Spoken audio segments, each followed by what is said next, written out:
भूमि सुधारों से क्लास को शुरू करेंगे। जैसे कि मैंने बोला था आपको, आप इस विषय के बारे में क्या जानते हैं? ये भूमि सुधार शब्द जब सुनते हैं तो इंडिया में भूमि सुधारों में क्या चीज़ डिस्कस होती है? जी, नहीं समझ पा रहा। अच्छा, ऐसे, अच्छा, जमींदारी उन्मूलन एक। अच्छा, और बताइए जी।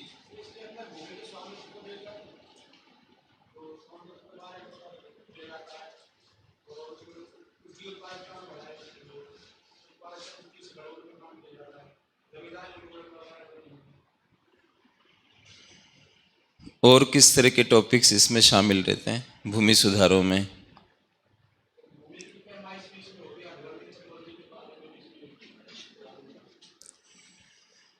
तो मोटा मोटा आप लोग बता रहे हैं, कुछ चीज़ें मिस कर रहे हैं। जैसे भारत में भूमि सुधारों में जमींदारों का तो उन्मूलन है ही, ये तो बहुत मतलब लोकप्रिय टॉपिक रहा है इसका। लेकिन आज के भारत में भूमि सुधारों में ये शामिल नहीं है। जैसे यूपीएससी मेंस में आपको सवाल करते हैं कि समकालिक भारत में भूमि सुधार बताइए, किस तरह के भूमि सुधार होने चाहिए। तकनीकी नहीं, तकनीकी सुधार अलग हो जाते हैं। भूमि सुधार और तकनीकी सुधार में डिफरेंस होता है। भूमि सुधार समाजवादी विचार पर आधारित है, तकनीकी सुधार पूंजीवादी विचार पर आधारित। तो दोनों बिल्कुल, एक उत्तरी ध्रुव है तो दूसरा दक्षिणी ध्रुव है। वो मैं पढ़ाऊंगा तो आपको क्लियर होने लगेगा। अमित, एक आधा बंद कर दे यार, आवाज कर रहे हैं, थोड़ा आराम से। अगर इनको बंद करवा दूं चलेगा क्या? हाँ, थोड़ा शांति से पढ़ लेते हैं। सफोकेशन होगा, मैं बता दीजिएगा, वापस करा दूंगा। तो तकनीकी सुधार तो बिल्कुल अलग तरह के होते हैं। उनमें तो आप इस चीज़ पर ध्यान देते हो कि जो बीज होते हैं, उच्च उपज के बीज होते हैं, उन पे फोकस करते हो, उर्वरक पर फोकस करते हो, मशीनीकरण पर फोकस करते हो। और भूमि सुधार जो होते हैं वो शोषण को दूर करने पर ध्यान देते हैं। जो लोग खेती करते हैं उनका शोषण नहीं होना चाहिए, इस चीज पर फोकस करते। और जहां शोषण की बात करते हो वहां समाजवाद आ जाता है, मार्क्सवाद आ जाता है, समाजवाद आ जाता है। और मार्क्स ने दो तरह के लोगों की बात की। बुर्जुआजी नाम सुना होगा आपने, जो पूंजीपति वर्ग होता है उसको बुर्जुआजी कहते हैं। और जो श्रमिक वर्ग होता है उसको प्रोलेटेरिएट कहते हैं अंग्रेजी में। और हिंदी में तो बुर्जुआजी को कई लोग बुर्जुआजी लिख देते हैं या पूंजीपति लिख देते हैं। और श्रमिक वर्ग के लिए लिखा जाता है सर्वहारा, सर्वहारा वर्ग है। तो मार्क्स का कहना है कि उत्पादन जो होता है, प्रोडक्शन जो होता है, वो एक सहकारी व्यवहार है, कोऑपरेटिव बिहेवियर है। जैसे मैं इस इंस्टीट्यूट को चलाता हूँ, ठीक है, तो मैं आया और इसको उठा लिया। सब कुछ, वॉल्यूम क्या होना चाहिए, इसकी सेटिंग कैसे होनी चाहिए, पंखे की स्पीड पे चलने चाहिए, और क्लास के मतलब वातावरण को ठंडा करके रखना है। मेरे आने से पहले ये लोग यहाँ पर आ जाते हैं जो मेरा स्टाफ है। तो मैं ये समझूं कि मेरी वजह से इंस्टीट्यूट चल रहा है, तो ये गलत होगा। मतलब ये रामेश्वर की वजह से चल रहा है ऐसा नहीं है, सब लोगों के सहकार से चल रहा है। सहकार मतलब कोऑपरेशन। तो मार्क्स ने जब ये कहा कि उत्पादन एक सहकारी व्यवहार है, तो उनके कहने का अर्थ क्या था? पूंजीपति के अहंकार को तोड़ना था। कि पूंजीपति सोचता है कि मेरी वजह से उत्पादन है, मैं पूंजी लगा रहा हूं, मैं श्रमिकों को एक जगह पर लेके आ रहा हूं, मेरी वजह से है ये। और वो कह रहे हैं कि ये सहकार है। मतलब तो मैं, जैसे ये अमित है अभी आवाज लगाई इनको, तो मैं ये कहूँ कि यार मुझे कोऑपरेट कर देना, मेरी क्लास चल रही है, जबकि ये मेरे यहाँ काम कर रहे हैं, लेकिन मेरी लैंग्वेज ऐसी हो कि थोड़ा देख लेना, थोड़ा कोऑपरेट कर देना, तो उनको अच्छा फील होगा कि सर हमसे सम्मान से बात कर रहे हैं। मैं कभी इनको नहीं कहता पानी लेके आना, मैं कहता हूँ पानी मिलेगा, ऐसे तो पानी तो मिलेगा ही, लेकिन एक आप बोलो कि लेके आना, अरे पानी देना, इस तरह से, तो लैंग्वेज का फर्क आ जाता है। तो भूमि सुधार बेसिकली, मैं टॉपिक में जाने से पहले इसका मतलब थोड़ा सा संक्षिप्त परिचय दे देता हूँ, ताकि फिर हम लिखेंगे, मैं मतलब फ्रेम पहले थोड़ा सा बना हुआ होगा तो आसानी होगी समझने में। तो भूमि सुधारों में जो कई बार मैंने देखा, मतलब जैसे मैं अभी लाइव क्लास ले रहा था दृष्टि में, तो वो बच्चे क्या करते हैं, मतलब सवाल रनिंग क्लास में नहीं आते हैं, क्लास ख़त्म हो जाती है फिर वो लोग व्हाट्सएप के ऊपर प्रश्न भेजते हैं, तो वहाँ का मैनेजमेंट फिर मुझे फॉरवर्ड कर देता है। अगली क्लास में मैं जाता हूँ, जब उनके प्रश्नों को डिस्कस करता हूँ, पहले पढ़ाता हूँ, लास्ट वाले पार्ट में उनके प्रश्नों का डिस्कस करता हूँ। तो एक स्टूडेंट ने भूमि सुधारों के बारे में, मतलब उसने जिस तरह का सवाल भेजा, उससे मुझे ये महसूस हुआ कि वो ये समझ रहा था भूमि सुधार का मतलब कि भूमि में सुधार करना, मतलब जैसे कोई भूमि बंजर है तो उसमें चेंज कर देना, इस तरह का उसका माइंड चल रहा था। भूमि सुधार का मतलब ये नहीं कि आप भूमि में चेंज कर रहे हो, जैसे कोई बंजर है तो उसको उर्वरक बना रहे हो, उसके लिए कई लोग जिप्सम डालते हैं, खेतों में जिप्सम डालते हैं, जिप्सम डालने से उसकी फर्टिलिटी में कुछ चेंज होता है। तराई क्षेत्र में हम मतलब भूमि को उपजाऊ बनाने की कोशिश करते हैं, क्योंकि वो दलदली ज़मीन होती है, तो उसको ठीक करके, और हम मतलब ये कोशिश करते हैं कि इसमें कृषि कार्य हो। ये जो काम हम करते हैं ये भूमि सुधार नहीं है। ऐसे ही जैसे उन्होंने कहा कि तकनीकी सुधार, तो वो मिक्स कर गया। यूपीएससी में आप कब अच्छा कर सकते हो, जब आपको क्लैरिटी हो कि ये चीज़ ये है, ये चीज़ ये है, ये चीज़ है। न सिर्फ कौन सी चीज़ क्या है ये पता होना चाहिए, बल्कि कोई चीज़ किसी और से कैसे अलग है ये भी पता होना चाहिए। जैसे आप किसी से पूछो काला धन क्या होता है, तो उनको वेग आइडिया होता है, क्लियर नहीं होता है कि काला धन किसको कहते हैं। अब कई लोग ये सोचते हैं कि काले धन का मतलब होता है कि गलत कामों से जो पैसा एकत्रित हो जाता है उसको हम काला धन कहते हैं, ऐसा लोग सोचने लग जाते हैं। जबकि काले धन का मतलब ये नहीं होता है। काले धन का मतलब होता है कि ऐसी इनकम या प्रॉपर्टी जिस पर टैक्स बनता है लेकिन आपने टैक्स नहीं दिया है। तो टैक्स जिस धन पर नहीं देते हो आप, लेकिन कौन सा धन जिस पर टैक्स बनता है, जैसे कृषि कृषि से जो आय आती है इस पर इनकम टैक्स नहीं लगता हमारे यहाँ। तो हम ये नहीं कह सकते कि भारत में किसान काला धन इकट्ठा कर रहे हैं क्योंकि वो टैक्स नहीं दे रहे हैं, ऐसा आप नहीं कह सकते, क्योंकि उनकी इनकम पर टैक्स नहीं बनता है। टैक्स बनता हो फिर आप नहीं देते हो, तो इसको हम बोलते हैं काला धन। और जो गलत कामों से पैसा इकट्ठा होता है उसको हम कहते हैं डर्टी मनी, गंदा धन। एक होता है काला धन, एक होता है गंदा धन।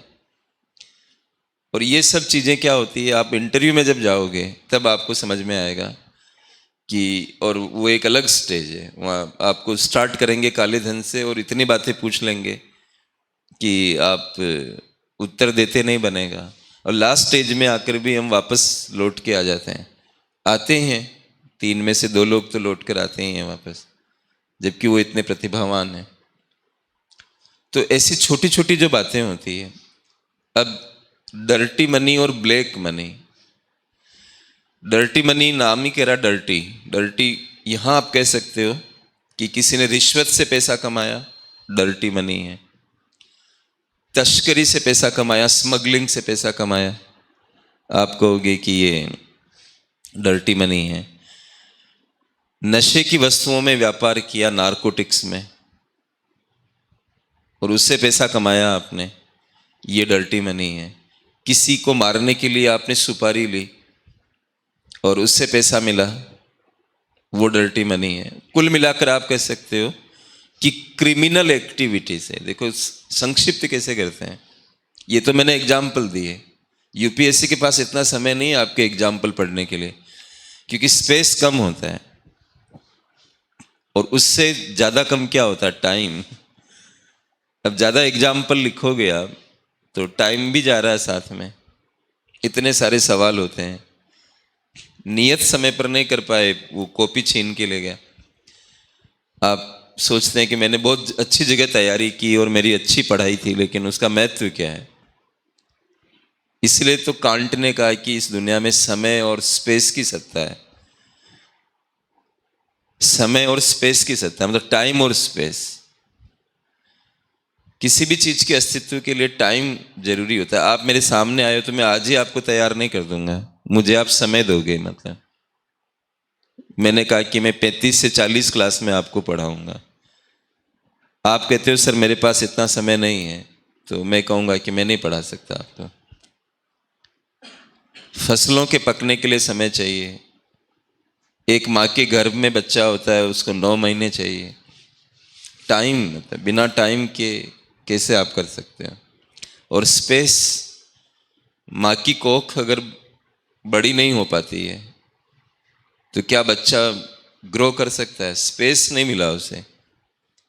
हम लंबे होते हैं तो स्पेस है, तब तो लंबे हो रहे हैं। स्पेस को हटा दो, फिर अपने बारे में सोचो, तो आपको पता लग जाएगा कि मेरा अस्तित्व ज़्यादा फाइनल है या स्पेस का फाइनल है। तो जिसकी फाइनल सत्ता होती है वही रियल माना जाता है, दर्शन शास्त्र कहता है इन्हें। तो टाइम इंपॉर्टेंट बन जाता है। तो आप संक्षिप्त नहीं लिखोगे, तो मौका देखकर काम करना होता है। स्पेस का में तो आप लिख दीजिए कि डर्टी मनी पर सवाल आता है, आएगा कभी, तो पहले आया हुआ भी है। मनी लॉन्ड्रिंग पर, आपके इंटरनल सिक्योरिटी में तो है ही ना मनी लॉन्ड्रिंग, क्योंकि मनी लॉन्ड्रिंग का संबंध डर्टी मनी से होता है। लॉन्ड्री में क्या करते हैं, कपड़े धोते हैं। तो कौन सी मुद्रा को धोया जाएगा, जो मतलब डर्टी है। तो मनी लॉन्ड्रिंग में लोग क्या दिखाते हैं, कमाते क्रिमिनल एक्टिविटी से है, और दिखाते ये है कि वो अच्छी एक्टिविटी से आया है। जैसे आप मेरा केस ले सकते हो, मतलब समझाने के लिए। सपोज मैं नशे के वस्तुओं में व्यापार करता हूं और हमें कैश पैसा मिलता है। जो लोग गलत काम करते हैं वो बैंक से थोड़ी लेन देन करते हैं, कैश में करते हैं। अब मैं कोचिंग चला रहा हूं, तो आप लोग आ रहे हैं, साइन कर रहे हैं, कितने लोग एडमिशन लेंगे तो बाद का विषय है। लेकिन हम दिखा सकते हैं कि ये बच्चे हमारे यहाँ पढ़ रहे थे। आपके नाम की रसीदें काट कर और बैंक में पैसा जमा करा दें, रोज थोड़ा थोड़ा पैसा जमा कराते जाएं, तो सरकार को क्या लगेगा कि कोचिंग से पैसा आया है, जबकि आया कहाँ से है, नारकोटिक से। इस तरह की जो प्रोसेस होती है, इसको क्या कहते हैं, मनी लॉन्ड्रिंग, जो डर्टी मनी को इस तरह से कहते हैं। तो इस तरह से जो ये छोटी छोटी बातें हैं, इनको ध्यान में ज़्यादा रखना होता है। ज़्यादा पढ़ने से नहीं होता है, मतलब जो ज्ञान है उसको सही वर्गीकरण आप कर सकते हो, तब आपको फायदा है। तो भूमि सुधारों के अंदर हम लोग ज़्यादा जो चीज़ें पढ़ने, जमींदारों का उन्मूलन भी हमने इसी पर्पज से ही किया, क्योंकि वो शोषण बहुत कर रहे थे किसानों का। और उनका उन्मूलन होने के बाद भी आज भी भारत में शोषण हो रहा है।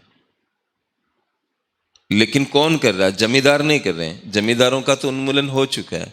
तो यूपीएससी में आप जमींदार शब्द नहीं लिख सकते आज के भारत में, आपको लिखना पड़ेगा भूस्वामी। राइट, जैसे मेरे भी गांव में खेत है राजस्थान में, तो आप मुझे जमींदार बोलचाल में बोल सकते हो, बोलचाल की भाषा में, लेकिन वैसे मैं जमींदार नहीं हूं, मतलब कानूनी लैंग्वेज में नहीं हूं, क्योंकि जमींदार खत्म हो चुके हैं। तो आप मुझे क्या कह सकते हो, भूस्वामी, ये बोल सकते हो, जमींदार नहीं कह सकते। तो ये कहा जाता है कि आज के भारत में भूस्वामी अभी भी ज्यादा लगान वसूल रहे हैं, अभी भी। तो लगानों का क्या होना चाहिए, कंट्रोल होना चाहिए। जब लगान कम होंगे तो काश्तकार लोग जो खेती करते हैं उनका मनोबल बढ़ेगा, उनको लगेगा कि उनका शोषण नहीं हो रहा, उनकी मेहनत का उनको फायदा मिल रहा है, तो वो ज्यादा मन लगाकर काम करेंगे। शोषण से उत्पादकता कम हो जाती है, ऐसा माना जाता है। तो भूमि सुधारों में ये टॉपिक पढ़ेंगे, जमींदारों का उन्मूलन भी पढ़ेंगे, लेकिन आज के भारत में वो टॉपिक प्रासंगिक नहीं है। और यूपीएससी आपसे सवाल करे कि समकालिक भारत में कौन से भूमि सुधार होने चाहिए, तो आप जमींदारों का उन्मूलन उसमें नहीं लिखना है आपको, क्योंकि जमींदार हमारे यहाँ नहीं है। अब वो मैं पढ़ाऊंगा तब आपको क्लियर कराऊंगा। उसके बाद और क्या इश्यूज है भूमि सुधारों में भारत में, आर्टिकल 39B के बारे में आपका क्या परिचय है, मतलब 39B में क्या लिखा हुआ है, कोई भी बताएं मुझे। मतलब 39B और 39C जो ये आर्टिकल है हमारे, तो काफ़ी महत्वपूर्ण आर्टिकल है 39B और 39C। तो इनकी विषय वस्तु क्या है, कोई भी ट्राई करें। एक मिनट करें, मैं बाद में पूछता हूँ आपसे। इधर से कोई,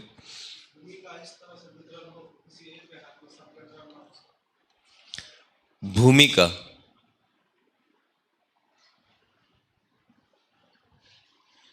आप कोई भी, भौतिक संसाधन, भूमि शब्द नहीं इस्तेमाल हुआ है, भौतिक संसाधनों का उचित वितरण की बात की गई है इसमें बी में। और भौतिक संसाधन में सबसे इंपॉर्टेंट जो संसाधन है वो भूमि है, राइट। तो हमारे देश में 56% ग्रामीण परिवार भूमिहीन है, मतलब उनके पास जमीन नहीं है।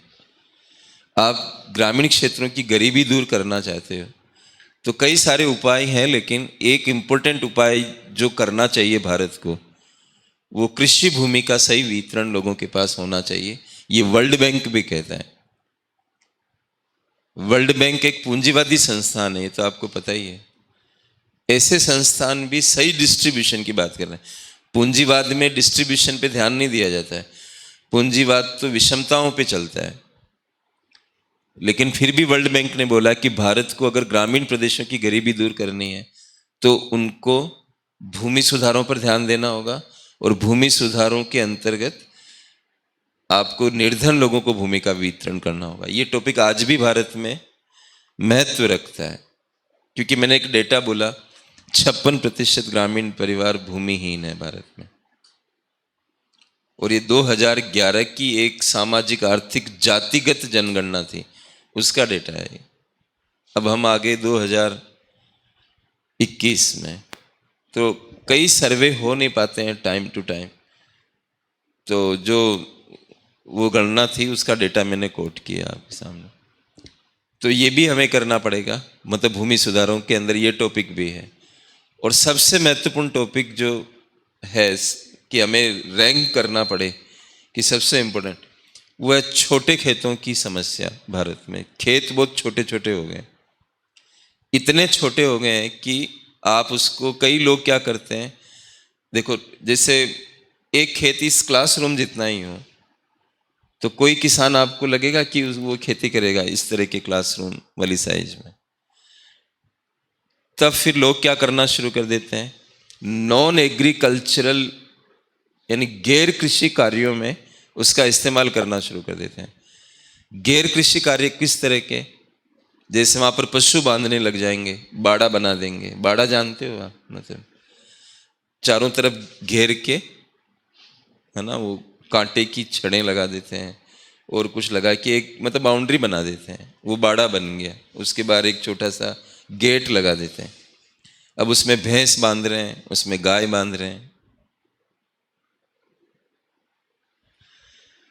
चारा डाल देते हैं, उसमें चारे का ढेर लगा देते हैं। उपले देखे होंगे आपने, उपले उपले इकट्ठे कर लेते हैं। लकड़ी जो इधर उधर की होती है, ईंधन के लिए इस्तेमाल करते हैं, वो लकड़ी वहां पर जमा कर देते हैं।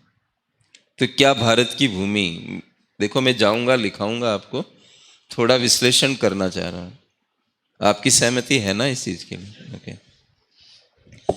तो मतलब वो ऐसे चीजों में इस्तेमाल शुरू कर देते हैं।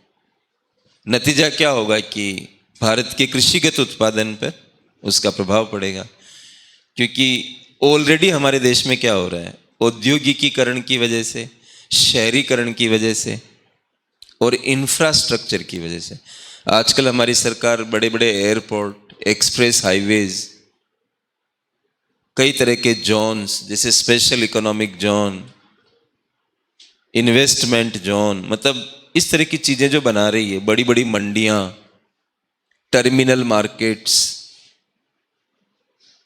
तो उनमें सब में जगह चाहिए बहुत सारी, तो जगह उसमें भी हमारी बर्बाद हो रही है।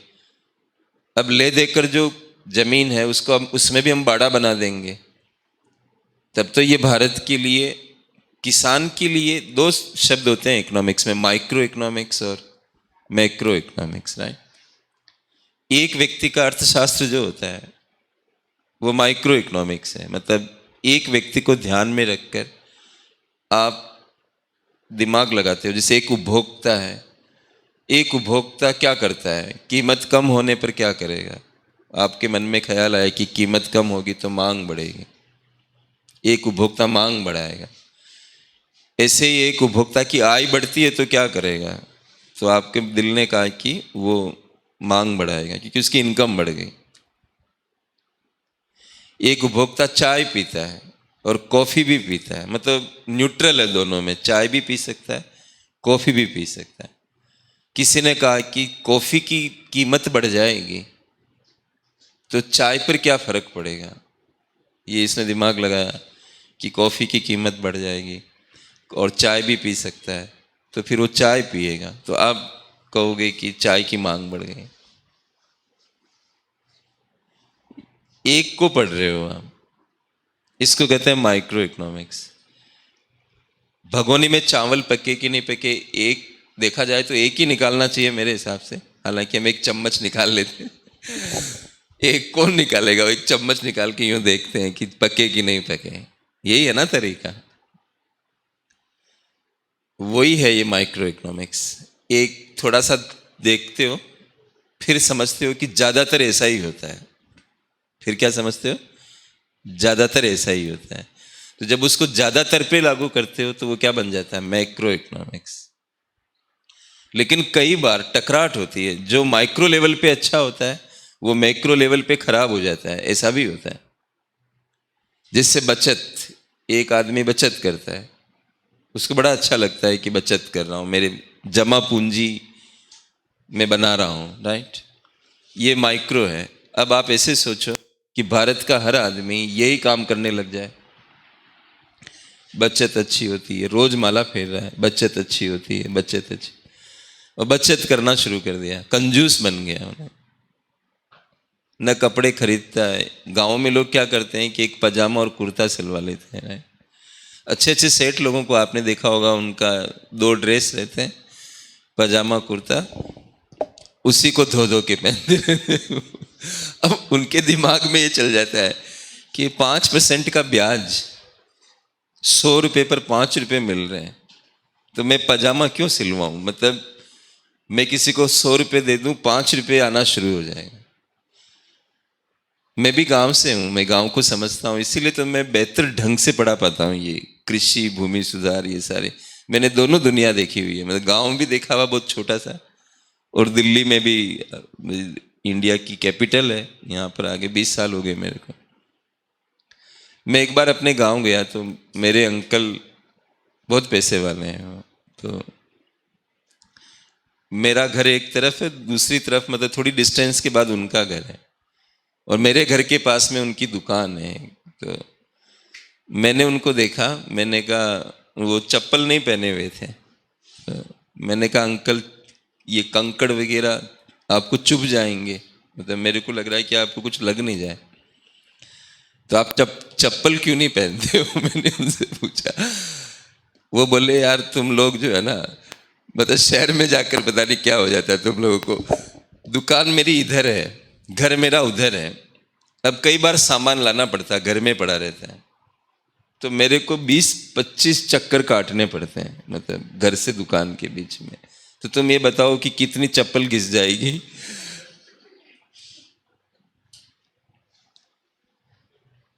ये वाकई में प्रैक्टिकल एग्जाम्पल दे रहा हूं कि कितनी चप्पल घिस जाएगी, तो मेरी चप्पलें ही टूट जाएगी।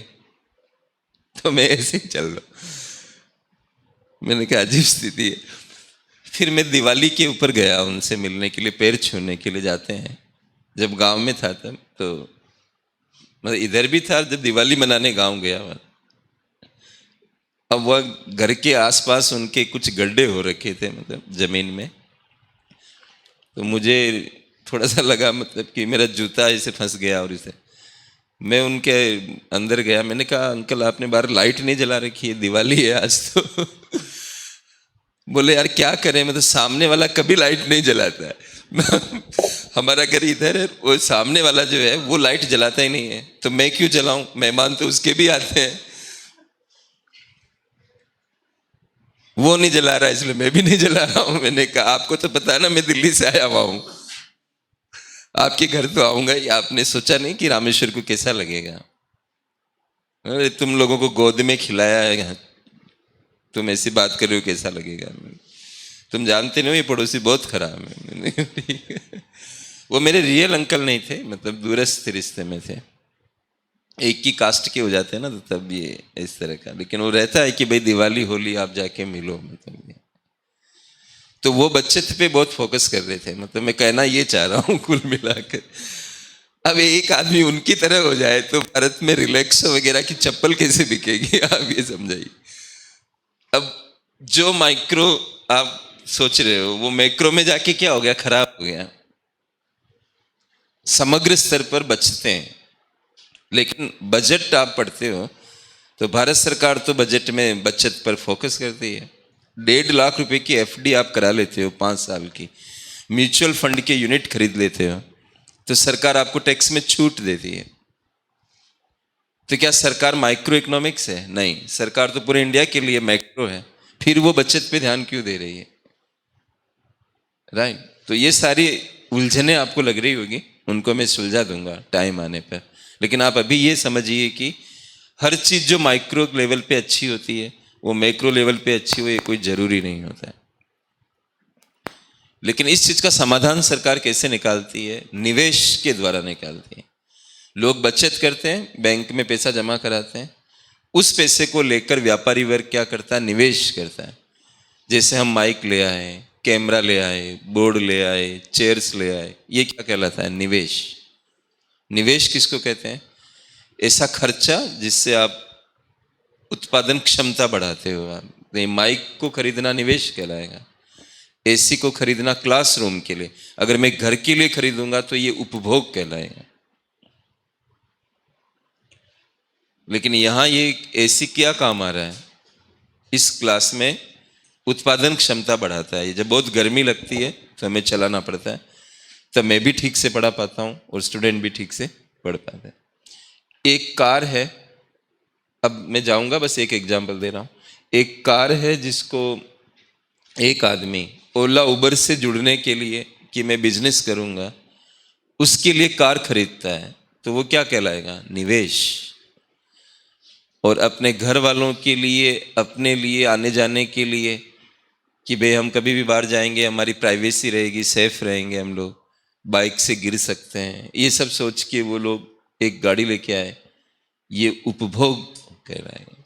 तो कार के ऊपर नहीं लिखा हुआ है कि मैं उपभोग हूं, कार पर नहीं लिखा हुआ है कि मैं निवेश हूं। आपको समझना है, ये पर्पज से पता लगता है कि उपभोग। हाँ, कुछ चीजें दुनिया में ऐसी है जिनके लिए आप कह सकते हो कि ये निवेश के लिए ही बनी हुई है।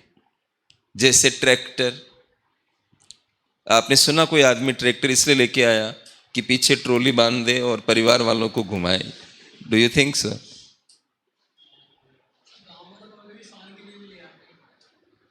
अब शान के लिए ले आए तो फिर उपभोग हो जाएगा वो।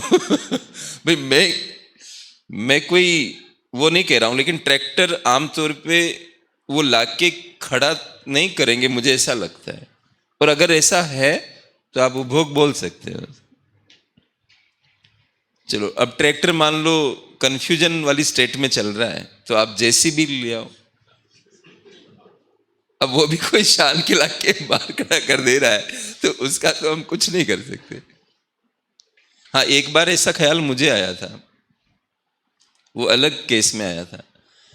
ये विजय माल्या वगैरह के ये हवाई जहाज बिक रहे थे, मतलब तो एक बार मैंने अखबार में पढ़ा कि उन्होंने 20 लाख रुपए में एक हवाई जहाज बेचा है, मतलब जो बिल्कुल बेकार इस तरह का फालतू टाइप का जो था, तो वो किसी ने खरीद लिया। उस दिन मेरे को अफसोस हुआ था। और ये एग्जाम्पल क्रिएट नहीं कर रहा हूँ, ऐसे क्रिएट हो सकते हैं क्लास में, जब तक आप वास्तव में ये सोचे नहीं हो तो अचानक कैसे क्रिएट हो जाएगा। मैंने न्यूज़पेपर में देखा कि 20 लाख में उसका स्क्रैप वाला था कोई, तो वो स्क्रैप वैल्यू थी उसकी 20 लाख रुपए। उस दिन मुझे लगा था कि ये मेरे, मतलब मुझे पता लगता तो मुझे खरीद लेना चाहिए था ऐसे। और उसका कारण एक ही था कि मैं इसको अपने गांव में ले जाऊंगा और गांव के बाहर खड़ा कर दूंगा। तो मेरे गांव के बच्चे और दूसरे लोग, मतलब ये आसपास के गांव वाले भी आके वो हवाई जहाज को देखेंगे, मतलब और खुश होंगे। कभी पिकनिक मनाने के लिए कि चलते हैं उस गांव में, वहाँ पर हवाई जहाज है, और लोग फोटो सेल्फी ये सब भी लेंगे। तो वो उसमें बिजनेस पर्पज नहीं था, तो आप कह सकते हैं कि ये कंजप्शन और उससे रिलेटेड ही पर्पज था। मतलब हवाई जहाज भी आप इस वजह से खरीद सकते हो। लेकिन ये आइडिया मेरे को आया कहाँ से, क्योंकि यहाँ पर कोई एक है रेस्टोरेंट जो हवाई जहाज में, मतलब वो लेके आया और उसी में रेस्टोरेंट बना रखा है।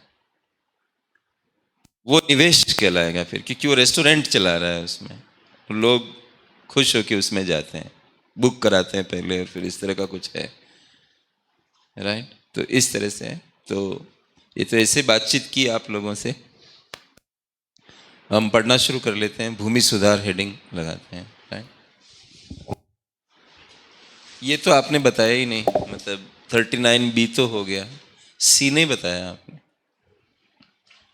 अब आप बताओ।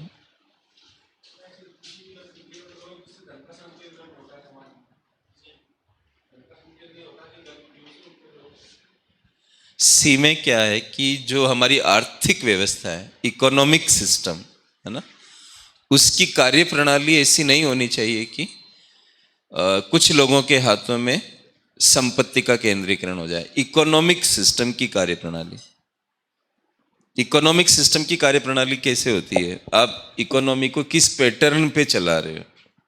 जैसे बाजार आधारित अर्थव्यवस्था है, समाजवाद आधारित अर्थव्यवस्था है, किस तरह की है।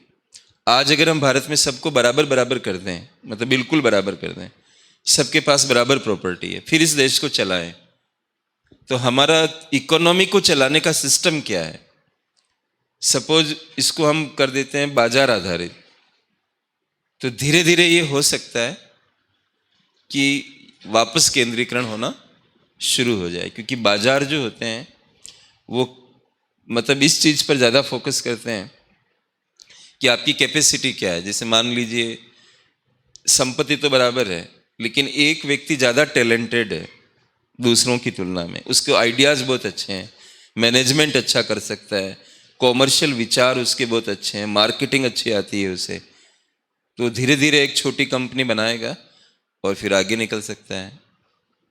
फिर थोड़ी सी कंपनी बड़ी हुई तो दूसरों को वो खरीद सकता है, छोटी छोटी कंपनियों को मर्ज कर सकता है। ऐसे धीरे धीरे ये रिलायंस वगैरह जैसी कंपनियां, धीरू भाई अंबानी, और ये मतलब शुरू से बड़े थोड़ी थे। दूसरा एक शब्द सुना होगा आपने, क्रोनी कैपिटलिज्म। क्रोनी कैपिटलिज्म में क्या होता है कि साठगांठ हो जाती है नौकरशाहों के साथ, नेताओं के साथ। फिर उसमें वो क्या करते हैं कि जैसे पेट्रोल पंप देना है किसी को, उसका लाइसेंस देना, तो अपने मिलने वालों को पेट्रोल पंप का लाइसेंस देना शुरू कर देंगे। सरकारी क्षेत्र भी रहता है, कोई प्रोजेक्ट आने हैं, सड़क बनानी है, अपने लोगों को कॉन्ट्रैक्ट दे देंगे। इस तरह से क्या होगा, धीरे धीरे हो सकता है कि फिर से विषमता हो जाए। तो मैं ये इसलिए समझा रहा हूं कि इकोनॉमिक सिस्टम का मतलब क्या है, फंक्शनिंग का मतलब क्या है, इसलिए बताया आपको। तो इसमें है कि भौतिक संसाधनों का समान वितरण, और इसके अंदर क्या है कि आपकी अर्थव्यवस्था की कार्य प्रणाली ऐसी होनी चाहिए कि आर्थिक सत्ता का केंद्रीकरण कुछ लोगों के हाथों में नहीं हो। और आपको मैं समावेशी विकास का चैप्टर पढ़ाऊंगा मेंस में, ऐसे आंकड़े दूंगा कि आपको भी ये फील होगा कि इंडिया में इस समय कितनी विषमता बढ़ गई है। जो टॉप 1% पॉपुलेशन है भारत की, जिसमें मुकेश अंबानी जी को शामिल करते हुए उनसे कम अमीर, उनसे कम अमीर, ऐसे करते करते जहां 1% पॉपुलेशन आपके देश की खत्म हो जाए, ऊपर से शुरू करते हैं, उनके पास भारत की कुल संपत्ति का 51.5% है 1% के पास। मतलब आधे से ज्यादा प्रॉपर्टी है उनके पास। तो कहां हम आर्टिकल 39C की भावनाओं को ध्यान में रख रहे हैं,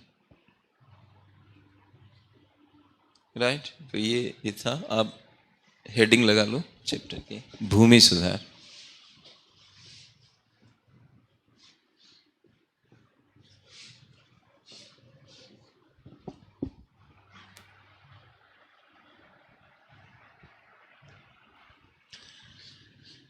और अंग्रेजी में भूमि सुधार को लैंड रिफॉर्म्स कहते हैं।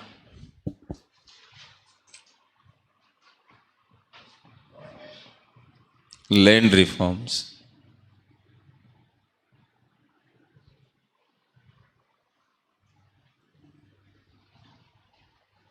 ये तो टॉपिक हुआ। अब सबसे पहले हम लोग प्रस्तावना लिखेंगे।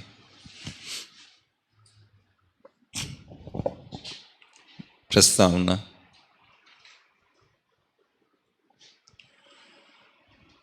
लिखिए इसमें, भारत में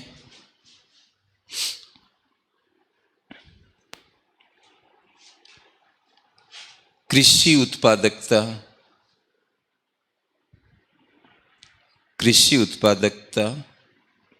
को बढ़ावा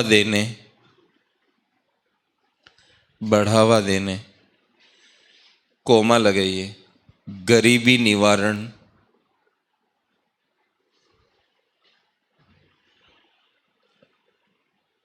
और सामाजिक न्याय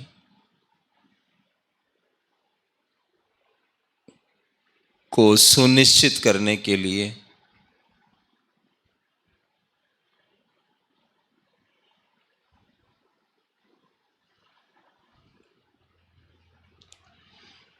भूमि सुधारों को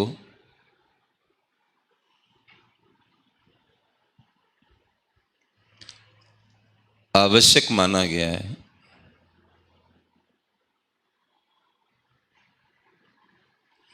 आवश्यक माना गया है। इसके पीछे ब्रैकेट में लिखिए, कोष्टक का निशान बनाकर, यूपीएससी मेंस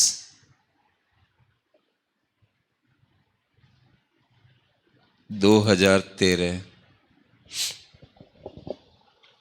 जो पहला मेंस हुआ था उसमें भूमि सुधार पर एक सवाल आया था, 2 भागों में बटा हुआ था, जिसके पहले भाग में उन्होंने पूछा था कि भूमि सुधार, कृषि उत्पादकता और गरीबी निवारण, इनके मध्य अंतर संबंध बताइए। आपस में ये कैसे जुड़े हुए हैं, भूमि सुधार, कृषि उत्पादकता और गरीबी निवारण। कई बार मैंने ये देखा कि कुछ बच्चों को जैसे उत्पादकता का अर्थ नहीं मालूम चल पाता, उत्पादकता किसे कहते हैं, उत्पादन किसे कहते हैं, इसमें भी कंफ्यूज हो जाते हैं। जैसे उत्पादन की बात करते हो, एक तो ये शब्द है, जब हम कृषि उत्पादकता लिखा रहा हूं तो मुझे लग रहा है कि इसको क्लियर करना चाहिए। और एक वर्ड हुआ उत्पादकता, अंग्रेजी में इसको कहेंगे प्रोडक्शन, और ये है प्रोडक्टिविटी, राइट। अगर हम कृषि की बात करें, जैसे किसी आदमी के पास 10 हेक्टेयर जमीन है, कृषि वाली जमीन है 10 हेक्टेयर, राइट, 10 बीघा मान लीजिए चलो, और वो 100 क्विंटल अनाज पैदा कर रहा है। एक फसल को ले लिया कि 100 क्विंटल अनाज पैदा कर रहा है, तो आप कहेंगे कितना उत्पादन हुआ, तो आप कहेंगे 100 क्विंटल हुआ। उत्पादन बोलिए कुल लगा दीजिए, कुल उत्पादन, उत्पादन एक ही बात है। टोटल को जब आप बोलते हो तो उत्पादन शब्द आएगा, राइट। और उत्पादकता में क्या देखा जाता है? प्रति हेक्टेयर, प्रति बीघा, मतलब किसी भी चीज की उत्पादकता निकालनी हो तो आपको एक पर निकालनी होगी। एक हेक्टेयर कितना पैदा करता है, मतलब इस तरह से। तो 10 हेक्टेयर से 100 क्विंटल होता है, तो हम कहेंगे कि इस खेत की उत्पादकता, अगर गेहूं की बात कर रहे हो, ऐसे फसल वाइज भी होता है, गेहूं की उत्पादकता, चावल की उत्पादकता, ऐसे भी बोलते हैं।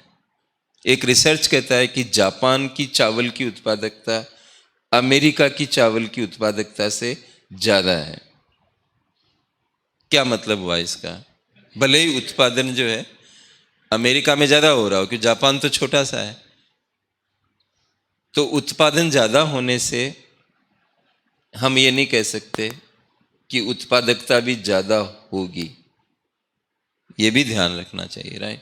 लेकिन पहले ये तो क्लियर हो गया आपको प्रत्येक टाइम। अब जैसे भारत इस समय मिल्क प्रोडक्शन में दुनिया में नंबर 1 है, ये तो मालूम होगा आपको, नंबर 1 स्थान है हमारा।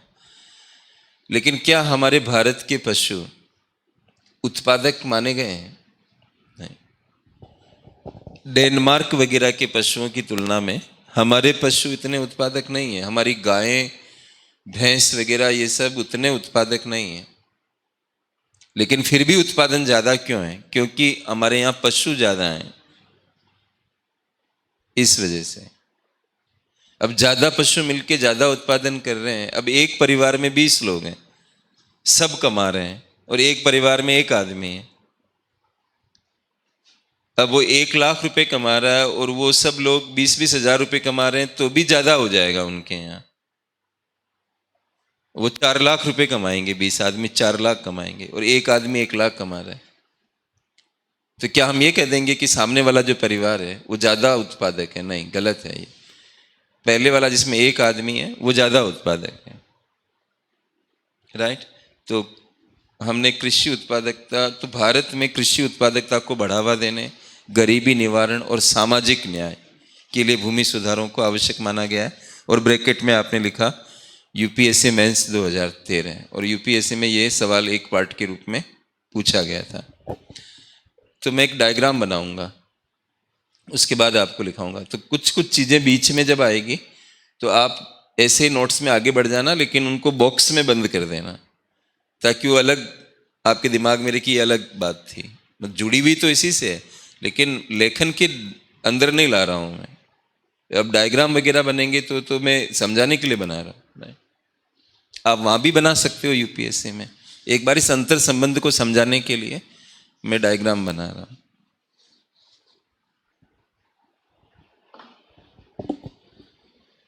तो ये जो रिलेशन है इनके बीच में, वो त्रिकोण टाइप का है।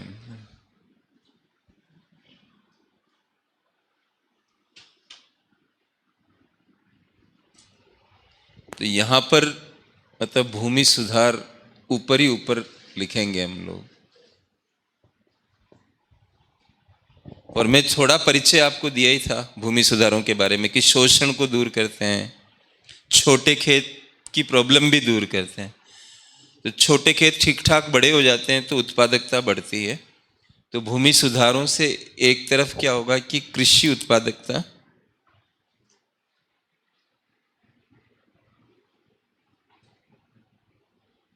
और यहां बढ़ते हुए एरो का निशान लगा सकते हैं कि भूमि सुधार क्या कर रहे हैं, कृषि उत्पादकता को बढ़ा रहे हैं।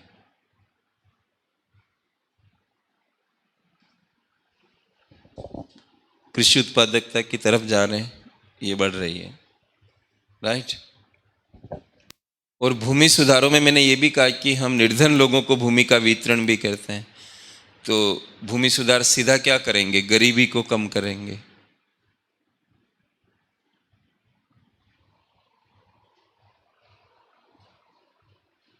राइट।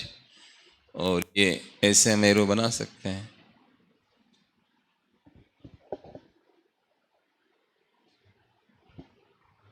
डायरेक्ट भी गरीबी कम करेंगे, क्योंकि किसके माध्यम से करेंगे? निर्धनों को भूमि का वितरण के। चाहे तो मतलब ब्रैकेट में यहां लिख सकते हो, निर्धनों को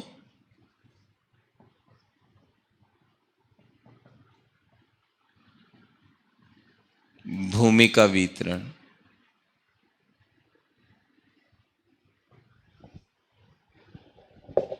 निर्धनों को भूमि का वितरण करके गरीबी। अच्छा, दूसरी बात और है कि कृषि उत्पादकता बढ़ने से भी गरीबी दूर होगी।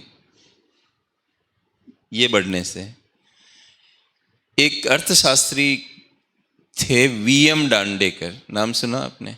वीएम डांडेकर। उन्होंने एक लाइन बोली थी, वो मैं लिख रहा हूं, वो आपके काम भी आ सकती है। थोड़ा स्पेस भी नोट्स में छोड़ सकते हो साइड में, वहां भी कुछ लिख सकते हो। तो उन्होंने एक लाइन बोली थी, agriculture is the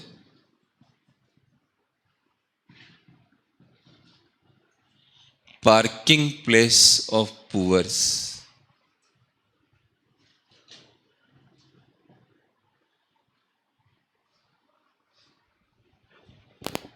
agriculture is the parking place of poors.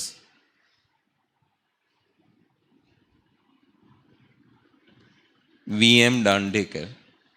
थोड़ा इधर लिखना होगा, आप लिख लो, मैं क्योंकि ये ऑनलाइन भी जाती है ना क्लास, तो इसके इधर जाने पे वो कैमरे में नहीं आ रहा। आप लिखो फिर मैं करता हूँ। आपने तो लिख लिया ना, नाम इनका पूरा लिख लो, वीएम दांडेकर।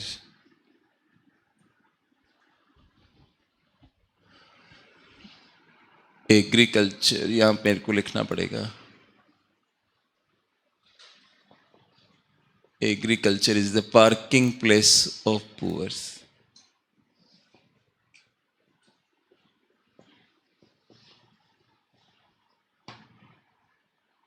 और ये बात कही है वीएम दांडेकर ने।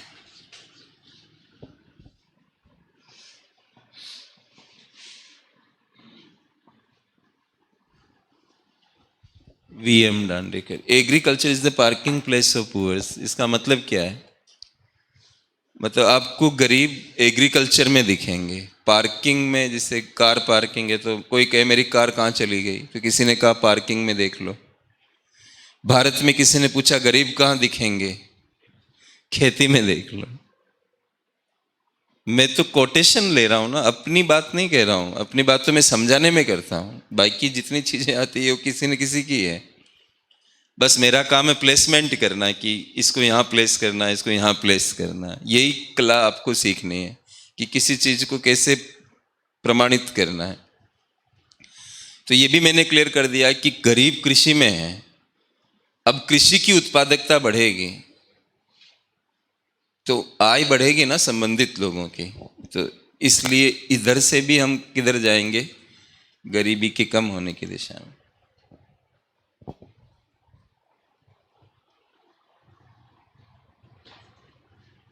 राइट। तो ये अंतर संबंध इस तरह से बना है। इसके बाद पैराग्राफ चेंज करके फिर आप लिखिए।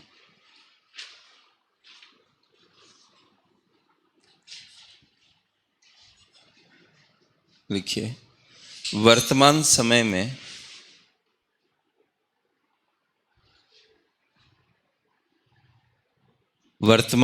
में अधिकांश लोगों का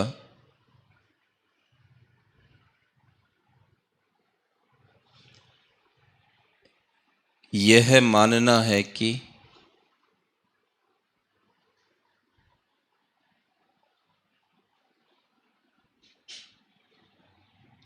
भारत में कृषि उत्पादकता को बढ़ाने के लिए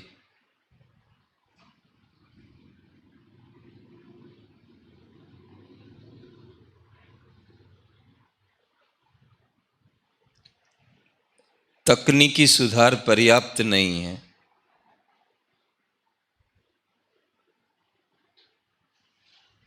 तकनीकी सुधार पर्याप्त नहीं है, पूर्ण विराम लगाइए। उनके साथ साथ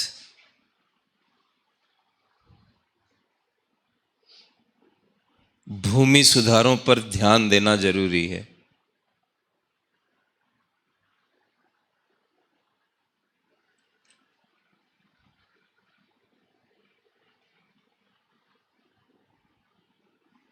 पूर्ण विराम लगाइए।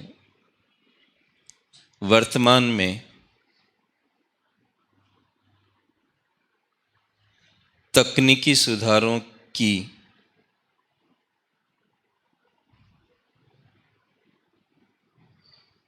सामाजिक, आर्थिक और पर्यावरणीय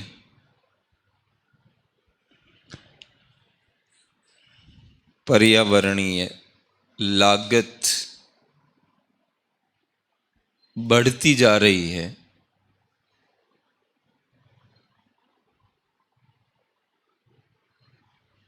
जबकि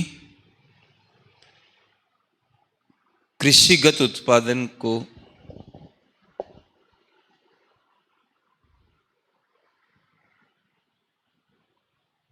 बढ़ाने में उनका योगदान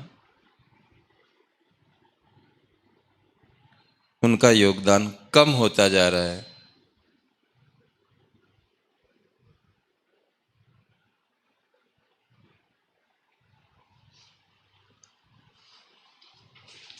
एक डायग्राम और बनाऊंगा मैं, लेकिन तकनीकी सुधार जो है, अब अलग दिख रहे हैं ना लैंग्वेज में। हम कह रहे हैं तकनीकी सुधारों के साथ भूमि सुधार होना चाहिए। अगर भूमि सुधार में ही तकनीकी सुधार हो तो फिर हम ये बात नहीं कह पाते, नहीं?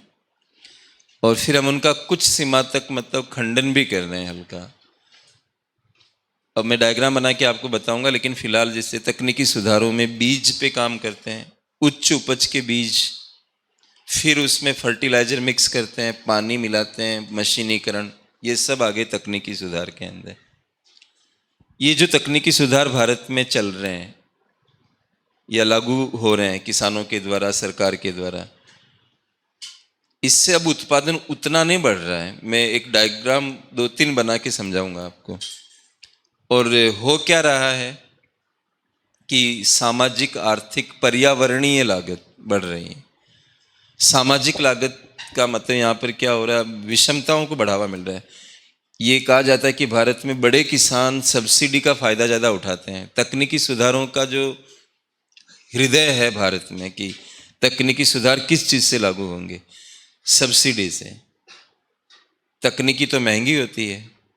आज रिलायंस जियो के आने के बाद हम देखते हैं कि भारत में हर आदमी फ़ोन के साथ इतना जुड़ गया है, व्हाट्सएप, फेसबुक, इवन गांव में बिना पढ़े लिखे लोग भी उनका इस्तेमाल कर रहे हैं। वजह क्या बनी? उसका चीपर होना।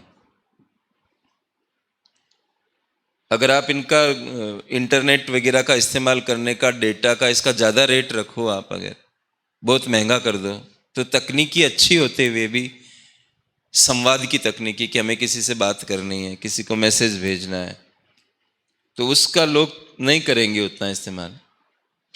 अब फर्टिलाइजर अच्छा होता है लेकिन महंगा है तो लोग नहीं इस्तेमाल करेंगे। इसलिए सरकार इसमें क्या करती है, सब्सिडियां देती है। और ये WTO में भी डिस्प्यूट पैदा करता है। अब कैसे पैदा करता है वो मैं सब्सिडियों का टॉपिक आपको बताऊंगा। लेकिन भारत में किसानों को बिजली ऑलमोस्ट फ्री है, सिंचाई फ्री है, फर्टिलाइजर केंद्र सरकार कम दामों में उपलब्ध करवाती है। में थोड़े बहुत सुधार किए सरकार ने, लेकिन उतने नहीं हुए चेंजेस जितने होने चाहिए। यूरिया जो है वो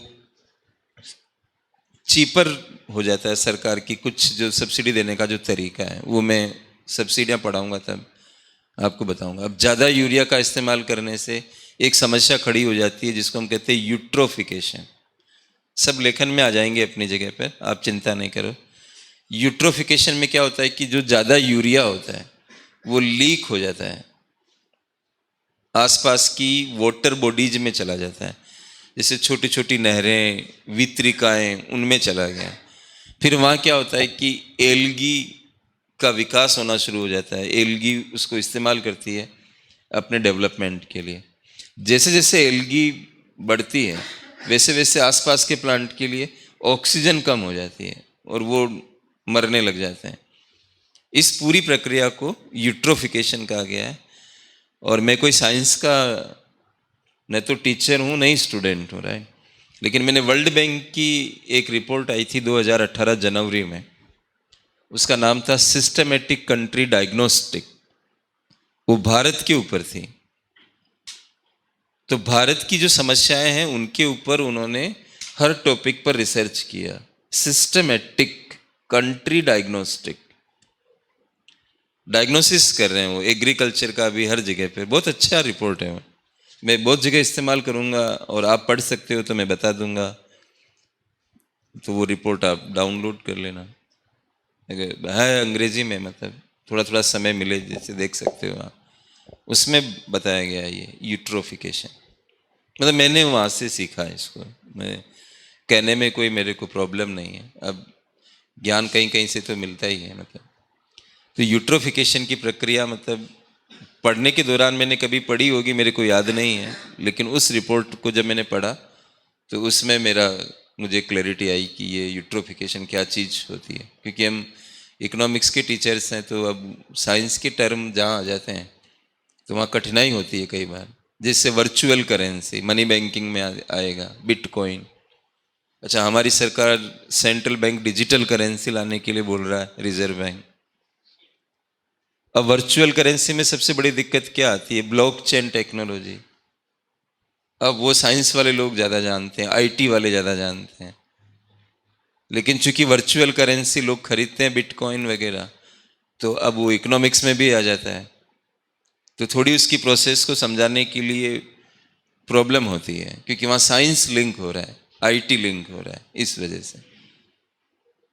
ऐसे एक आधे टॉपिक होते हैं जहाँ पर इस तरह की फंसावट आती है। लेकिन मैं तो रिसर्चर टाइप का हूँ, मैं इतने रिपोर्ट पढ़ डाले उसके लिए, बिटकॉइन के लिए, कि कैसे वो क्रिएट होता है और कैसे ब्लॉकचेन बनती है, कैसे डिस्ट्रीब्यूटेड लेजर टेक्नोलॉजी होती है, राइट। लेकिन जब वो चीज़ आई सामने तो पढ़ेंगे ना उस चीज़ को, नहीं तो ऐसे कैसे, मतलब उसका प्रसंग बनेगा तभी तो, राइट। तो तकनीकी सुधार आजकल क्या है कि मैं ये कह रहा था, यूट्रोफिकेशन के कारण पर्यावरणीय इकोलॉजिकल प्रॉब्लम पैदा हो रही है। आर्थिक समस्या इसलिए पैदा हो रही कि सरकार का घाटा बढ़ रहा है, राजकोषीय घाटा बहुत ज़्यादा है। ये आप पढ़ा भी होगा कि अभी तो बहुत ही ज़्यादा घाटा हमारे यहाँ 2021 में सरकार ने कहा था कि 3.5% घाटा रहेगा, उसको रिवाइज करके 9.5% भारत की जीडीपी का, और 21-22 के लिए 6.8%। जबकि हमारे देश में कई कमेटियां और एक्ट 3% का बताते हैं कि 3% से ज्यादा नहीं होना चाहिए। भारत ब्याज पर कितना पेमेंट करता है आपके हिसाब से? अगर हम एक साल में 1 रुपया खर्च करती है सरकार, 100 पैसा खर्च करती है, तो ब्याज पर हम लोग 18 पैसा देते हैं। और डिफेंस पे कितना खर्च करते हैं? 8 पैसा। ये ब्याज कहां से आया? यही घाटे लगाकर। घाटे कहां से आए? यही लोकप्रिय नीतियों को लागू करके, कि सब्सिडी देने से जनता खुश होगी, हमें वोट देगी। तो ये ज्यादा यूरिया का इस्तेमाल भी हो रहा है, घाटा भी बढ़ रहा है, तो आर्थिक भी समस्या खड़ी हो रही है। इस तरह से ये मैंने लिखा है आपको। अब मैं एक डायग्राम बनाऊंगा इसका। आपको ज्यादा पेज भरने में विश्वास नहीं करना है कि आप क्लास का मूल्यांकन इस तरह से करना शुरू कर दो कि आज हमने कितने पेज लिखे। तो पेज पेज से थोड़ी होगा, मेरे पेज तो कम ही बनेंगे आपको। लेकिन एक एक पेज पे कितने सवाल सोल्व कर सकते हो, वो अलग चीज है। मतलब ज्यादा लिखने से थोड़ी होता है। और उसमें भी लोग सुझाव दे देते हैं कि सर, मतलब हम शॉर्ट नोट्स कैसे बना सकते हैं। मैंने कहा, यार कितना शॉर्ट नोट बनाना चाह रहे हो? तो हमारे देश में हम कृषि उत्पादकता बढ़ाना चाहते हैं, ठीक है। तो ऊपर ही ऊपर तो हम लिखेंगे कृषि उत्पादकता, ये बढ़ाना चाहते हैं। तो ऐसे एरो का निशान बना लें, और इसके दो तरीके हो सकते हैं।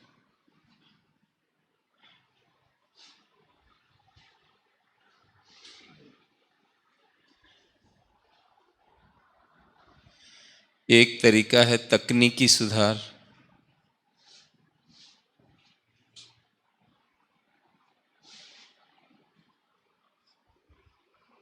और एक तरीका है भूमि सुधार।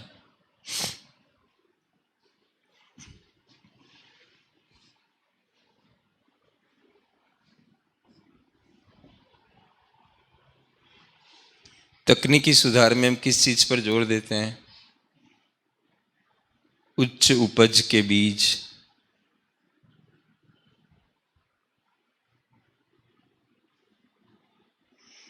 उर्वरक,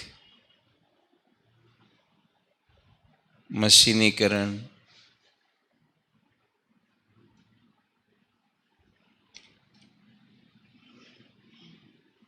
आदि।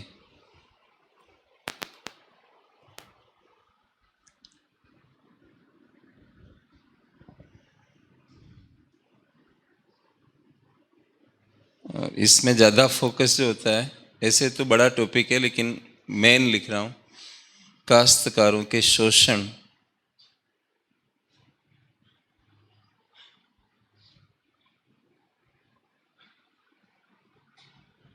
काश्तकारों के शोषण को दूर करना।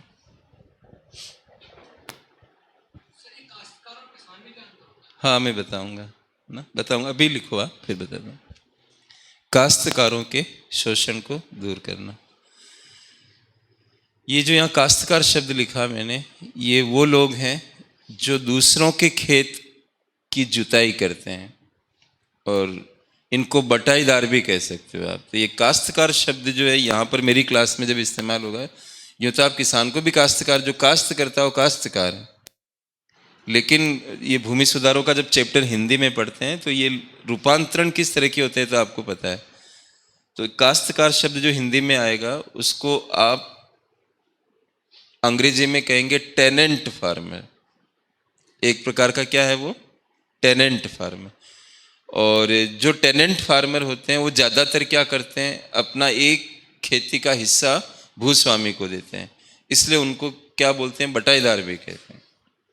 तो यहाँ काश्तकार शब्द का मतलब मैं यहाँ लिख लेता हूँ,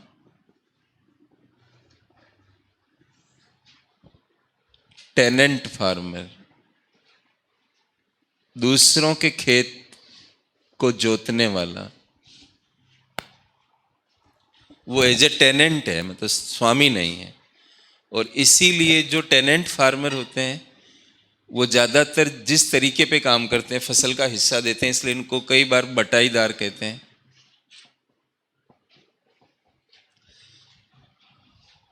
बटाईदार। और बटाईदार की अंग्रेजी फिर अलग बनेगी, कि शेयर क्रॉपर कहते हैं, लेकिन है वो टेनेंट फार्मर ही। लेकिन ये जो नाम पड़ रहा है उसके हिसाब से अंग्रेजी बनेगी इसकी शेयर क्रॉपर। तो शेयर क्रॉपर क्यों बन रहा है? वो टेनेंट है इसलिए तो बन रहा है। तो ये आपस में, अब मैं जगह जगह बटाईदार नहीं लिखाऊंगा, काश्तकार, लेकिन आपके दिमाग में ये चलाना है कि मैं किसकी बात कर रहा हूँ, बटाईदारों की बात कर रहा हूँ, टेनेंट फार्मर्स की बात कर रहा हूँ। ये सब एक समानार्थक रूप से। पश्चिमी बंगाल में चले जाओगे तो इनको बर्गरदार कहते हैं, राइट। वो यही लोग हैं लेकिन एरिया के हिसाब से उनका नाम। और इसीलिए उन्होंने एक ऑपरेशन अभियान चलाया था पश्चिमी बंगाल, उसका नाम रखा था ऑपरेशन बरगा, क्योंकि वहाँ जो बटाईदार और काश्तकार टाइप के जो लोग थे उनको स्वामी बनाया था उन्होंने अभियान चला के, तो उसका नाम रख दिया ऑपरेशन बरगा। लेकिन वो थे इसी पैटर्न पे काम करने वाले लोग, राइट। तो उच्च उपज के बीज, उर्वरक, मशीनीकरण, ये तो तकनीकी सुधार, और यहाँ शोषण को दूर करना, ये भूमि सुधार, ऐसे समझे आप, राइट। अब विचारधारा के हिसाब से अगर आप देखते हो तो ये समाजवादी विचारधारा, तो आप इसके नीचे लिख सकते हो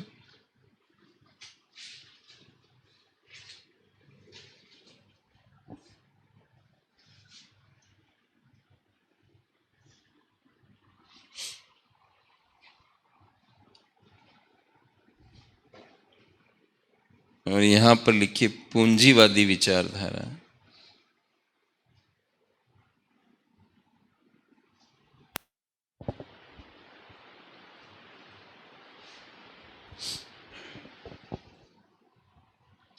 ठीक है। अब ये जो सुधार है भारत में, इनकी स्थिति क्या हो गई है कि ये उत्पादन को इतना नहीं बढ़ा पा रहे हैं, क्योंकि ओवर यूज हो रहा है, उर्वरक का ओवर यूज हो रहा है। जहाँ ओवर यूज होने लग जाता है, इकोनॉमिक्स में एक डायग्राम बनता है, ये तो मैं मिटा देता हूँ। एक काम और करो आप, इनको नीचे से ऐसे मिलाओ आप, ऐसे यूं। थोड़ा बड़ा बना देना, मेरे यहाँ जगह नहीं है इसलिए। और जब आपको स्टैंड लेना पड़े, यूपीएससी पूछे आपको कि क्या करना चाहिए, तो आप इनको मना मत कर देना। हाँ, मैंने ऐसी लैंग्वेज नहीं लिखा है कि ये खराब है, मतलब मैं ये कह रहा हूँ कि इनकी भूमिका कम हो रही है, मतलब उत्पादन को बढ़ाने में। वो भूमिका कैसे कम हो रही है उसको भी बताऊंगा आपको। तो आपको स्टैंड लेना पड़े तो आप ये कहिए कि दोनों जरूरी हैं, लेकिन फोकस किस पे होना चाहिए? भूमि सुधारों के ऊपर। तो यहाँ पर एक लाइन लिखी है अपने नोट्स में, भारत में दोनों प्रासंगिक है,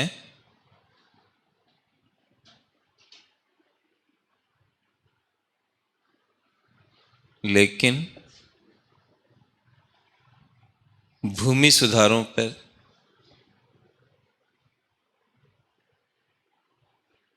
अधिक जोर देने की आवश्यकता है।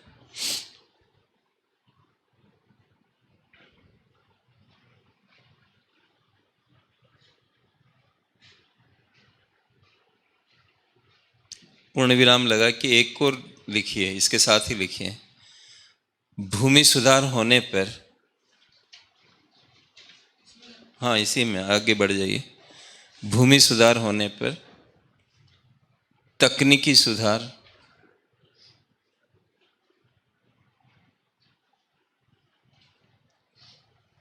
अधिक कुशल हो जाते हैं।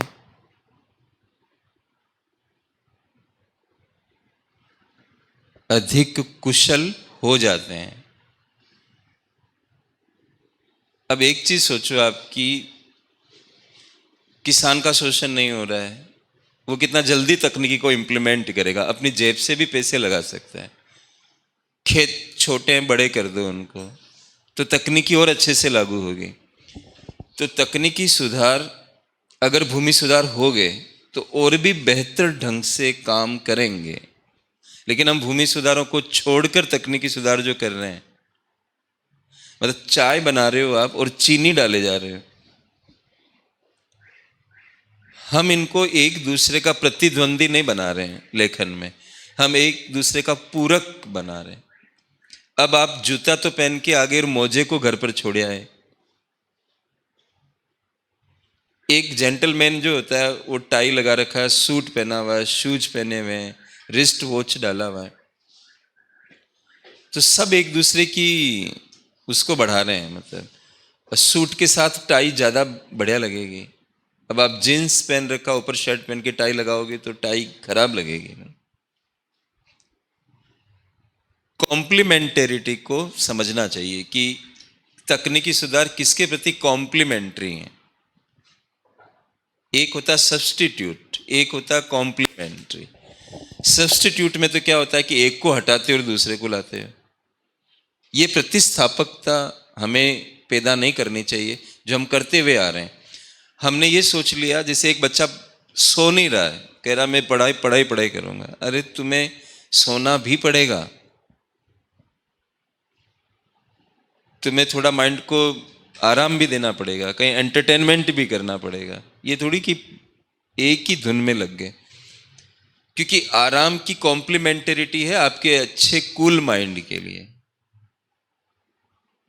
हाँ, आप किसी एक को दूसरे की जगह लाने की कोशिश मत करो। कॉम्प्लीमेंटेरिटी में एक चीज और होती है कि सबकी सीमाएं होती है।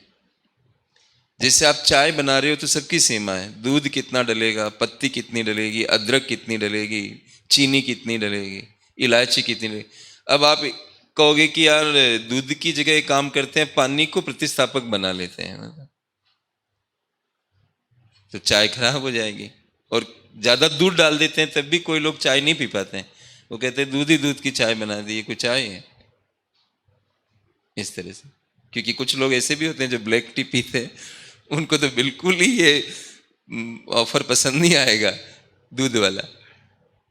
यही तो है यूपीएससी, यही है जो आप इस तरह से पढ़ रहे हो। इसे पढ़ लो एक बार तो क्यों नहीं, कुछ होगा, आराम से होगा। यहाँ पर बहुत लोग बन के गए हैं, लेकिन मुझे अच्छा नहीं लगता है अपने बारे में बात करना या कुछ, मुझे अच्छा नहीं लगता है, काम करना अच्छा लगता है। तो ये इतनी बढ़िया लाइन आपने लिखी बाद में, जो एकदम ही प्रासंगिक बना दिया भूमि सुधार को। और एक लाइन से परीक्षक कितना खुश हो जाएगा और हमें कितने नंबर देके चले जाएगा, इसका कोई अंदाज हम नहीं बना पाते हैं कई बार। पैराग्राफ चेंज करिए। देखिए, भूमि सुधारों में, भूमि सुधारों में अन्य बातों के अलावा,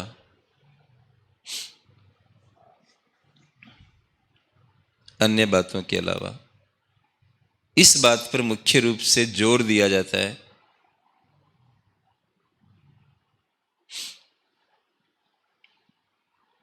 इस बात पर मुख्य रूप से जोर दिया जाता है कि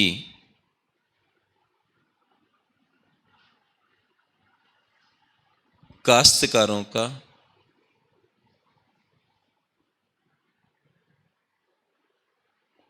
शोषण नहीं हो।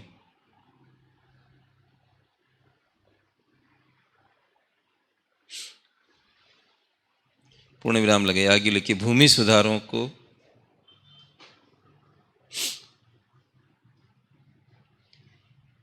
संस्थागत सुधार भी कहा जाता है।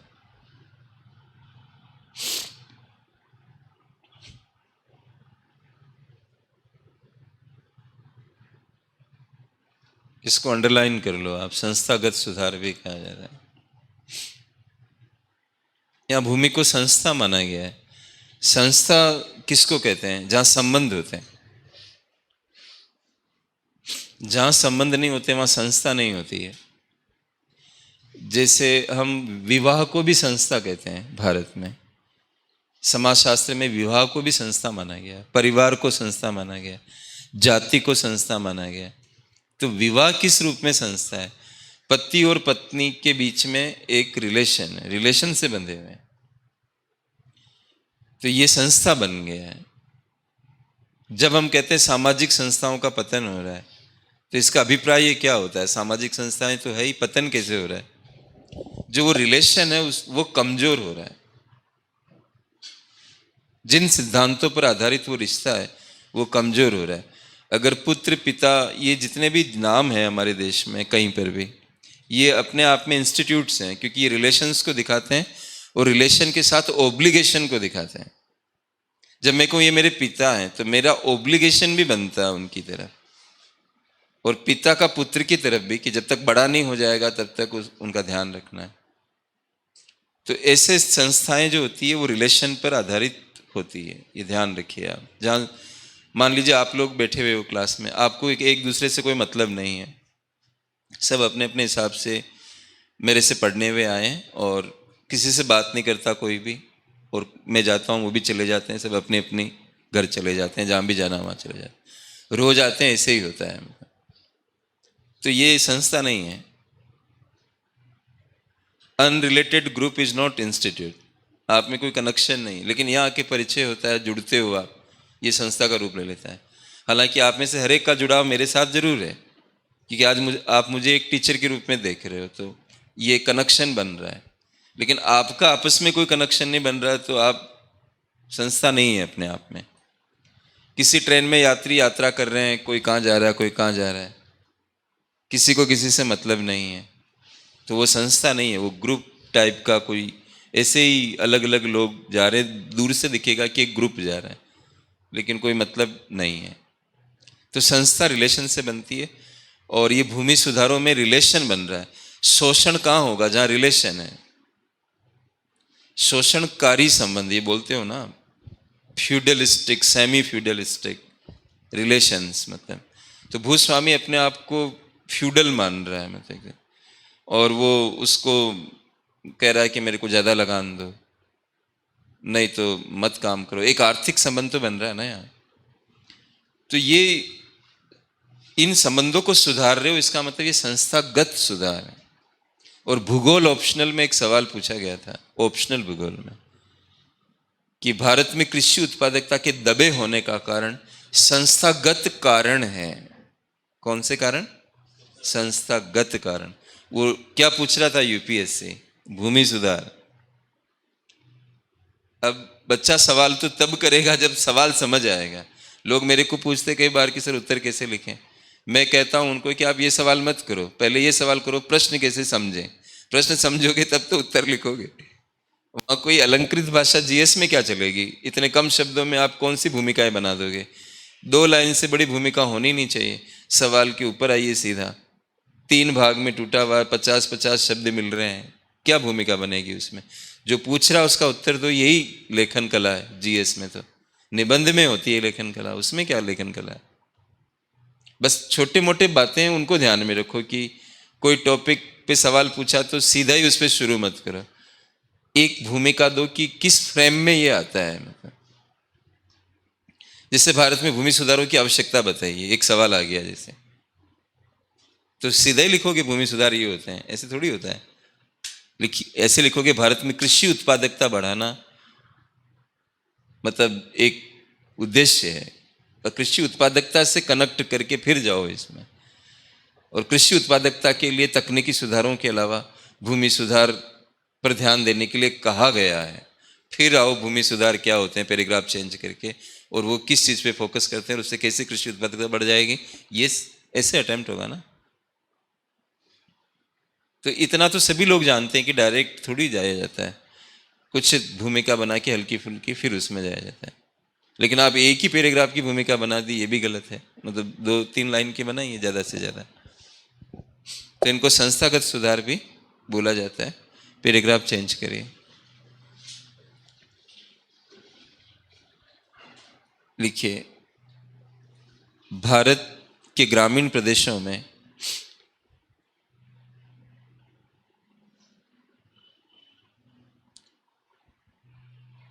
गरीबी निवारण करने के लिए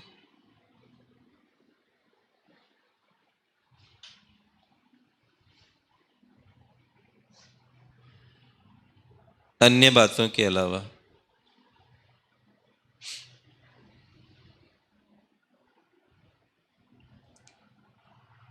ये जरूरी है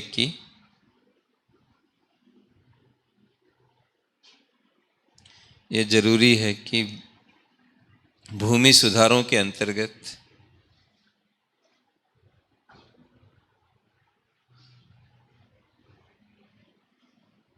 निर्धन लोगों को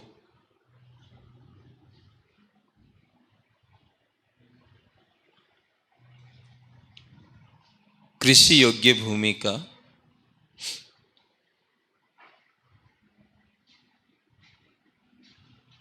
वितरण किया जाए।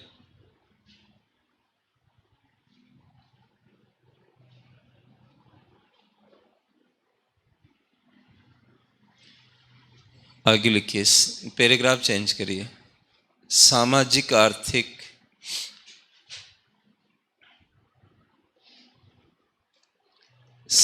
आर्थिक जातिगत जनगणना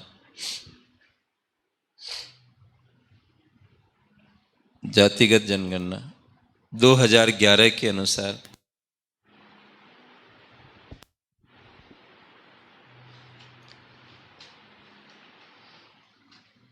भारत के लगभग 56%, 56% ग्रामीण परिवार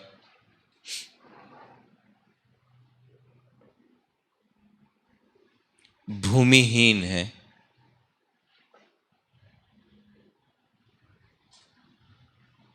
ऐसी स्थिति में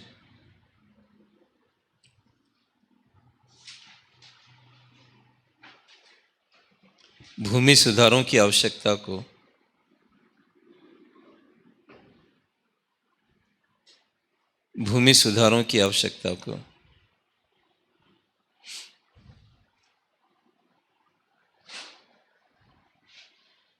समझा जा सकता है।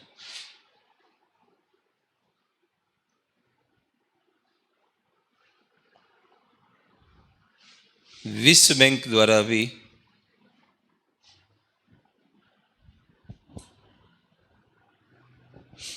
विश्व बैंक द्वारा भी ये कहा गया है कि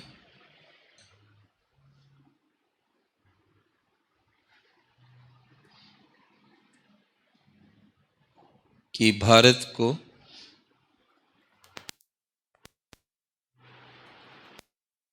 ग्रामीण प्रदेशों की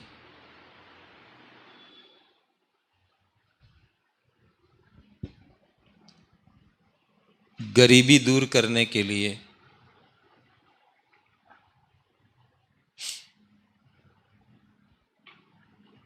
भूमि सुधारों पर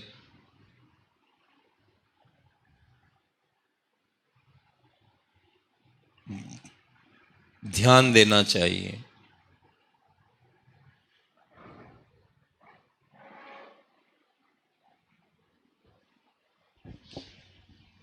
एक दो सवाल लिखो आप, फिर आगे बढ़ते हैं। साइड में या कहीं पर भी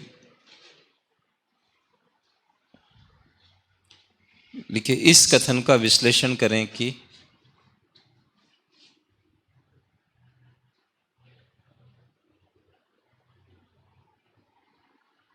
इस कथन का विश्लेषण करें कि भारत में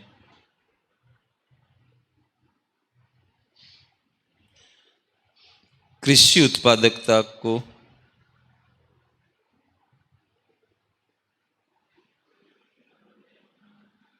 बढ़ाने के लिए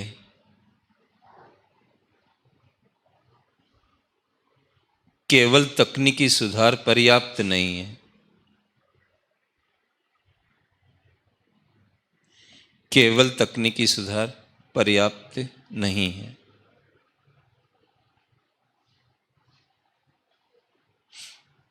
एक और प्रश्न लिखिए, भूमि सुधारों की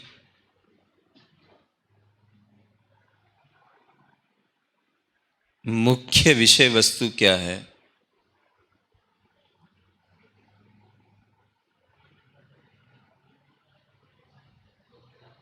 मुख्य विषय वस्तु क्या है? दूसरा भाग लिखिए, ये पहला पार्ट है, दूसरा लिखिए, भूमि सुधारों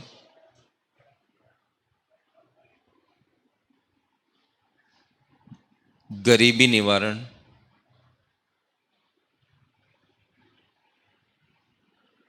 और कृषि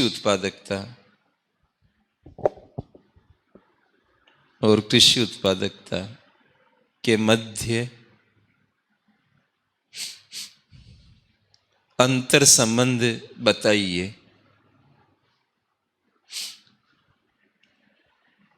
अंतर संबंध बताइए। नहीं, अब अगला हेडिंग लगाएंगे हम लोग। ये तो प्रस्तावना था और कुछ सवाल मैंने आपको लिखा है।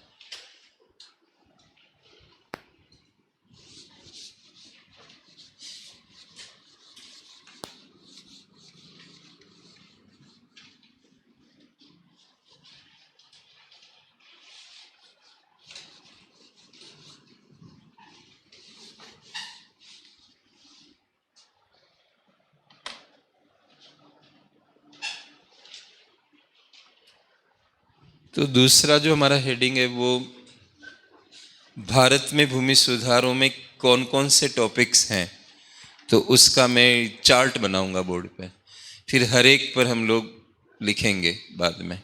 तो सेकंड जो है, पहला था प्रस्तावना और दूसरा है भारत में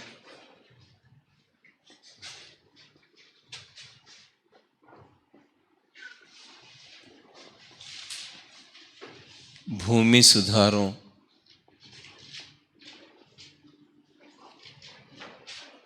की विषय वस्तु।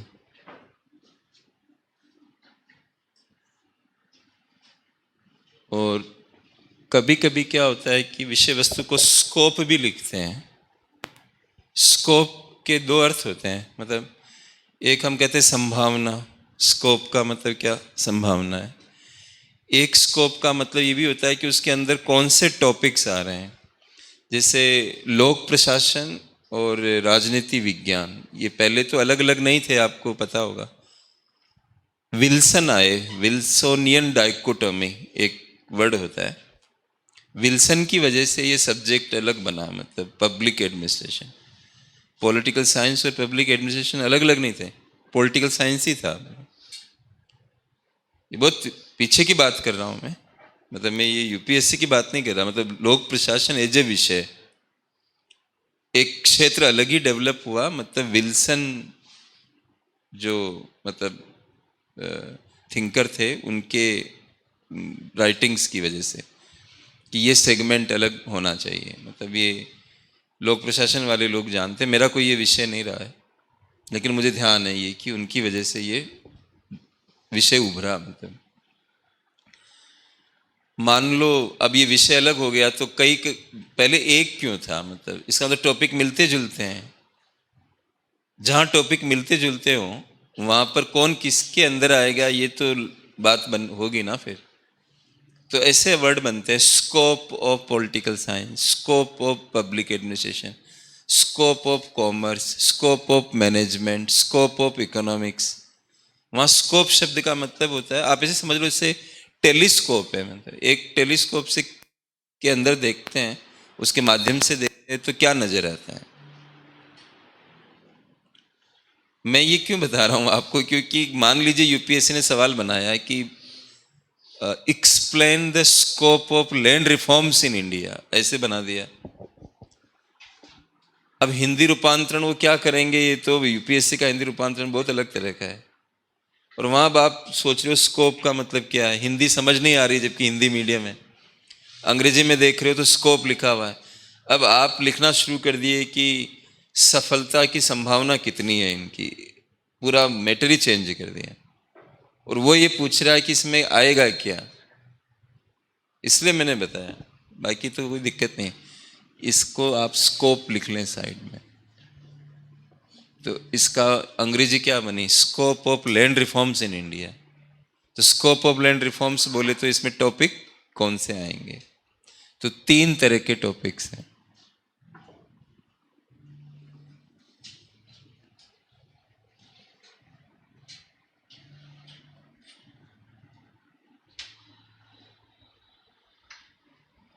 फर्स्ट आप लिखेंगे बिचौलियों का अंत।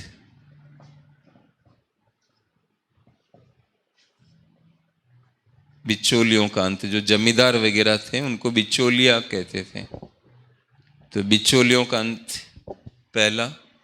दूसरा आप लिखेंगे काश्तकारी सुधार।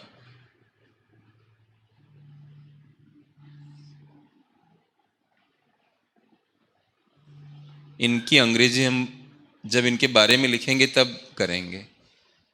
काश्तकारी सुधार, राइट। ये काश्तकारी सुधार 3 प्रकार के थे।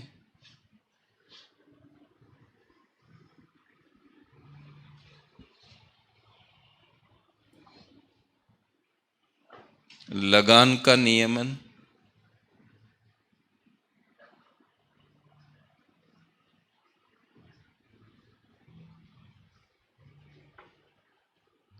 लगान का नियमन। दूसरा आप लिखेंगे काश्तकारी में स्थायित्व।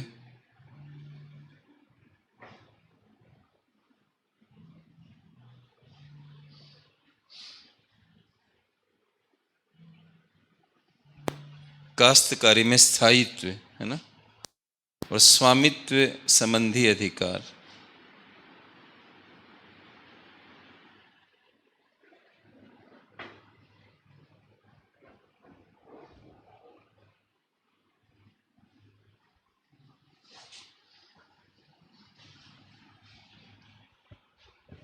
ये 3 इसमें आएंगे। और तीसरा जो यहां पर है वह है कृषि भूमि का पुनर्संगठन।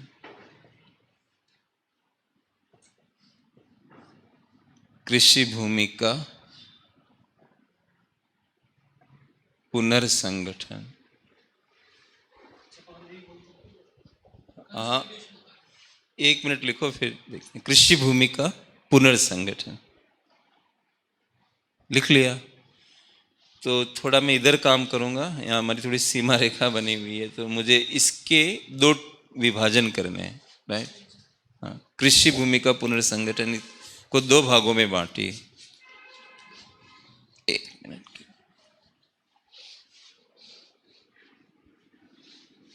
इसको मैं यहां लिख रहा हूं, कृषि भूमि का पुनर्संगठन। आप वहीं पर रहिए जो आपका नोट्स है।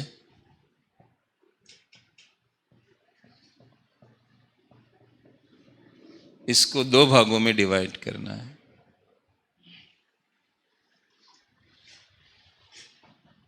तीसरे नंबर का है ना, छोटे खेतों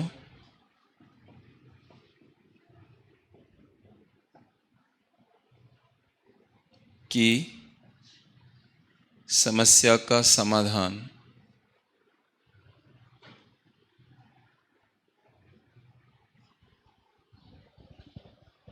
छोटे खेतों की समस्या का समाधान। और दूसरा लिखिए,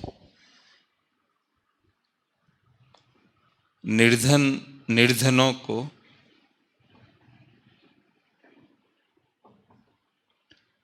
कृषि भूमि का वितरण।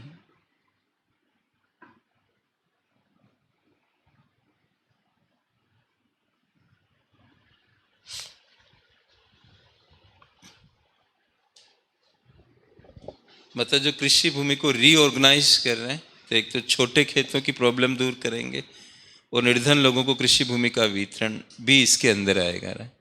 इसके आप 3 फिर से करिए।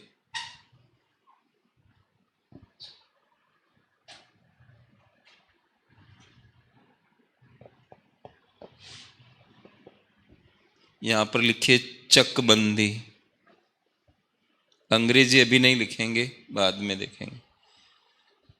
यहां लिखिए सहकारी कृषि।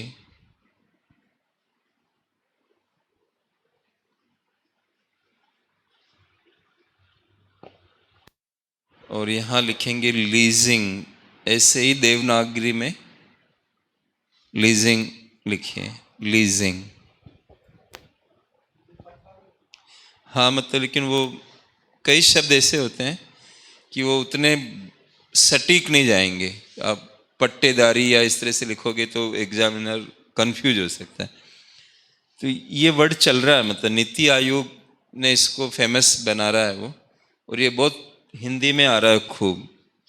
तो आपको कम्युनिकेशन करना है और लिखने में भी अच्छा लग रहा है हिंदी में। अब आप अपॉर्चुनिटी को हिंदी में मतलब देवनागरी में लिखोगे तो अजीब सा नहीं लगेगा अपॉर्चुनिटी, लेकिन लीजिंग तो दिखने में कि सुंदर बढ़िया लग रहा है, तो चल जाएगा ये पट्टा वगैरह लिखोगे तो वो फिर उतना बढ़िया लगेगा नहीं।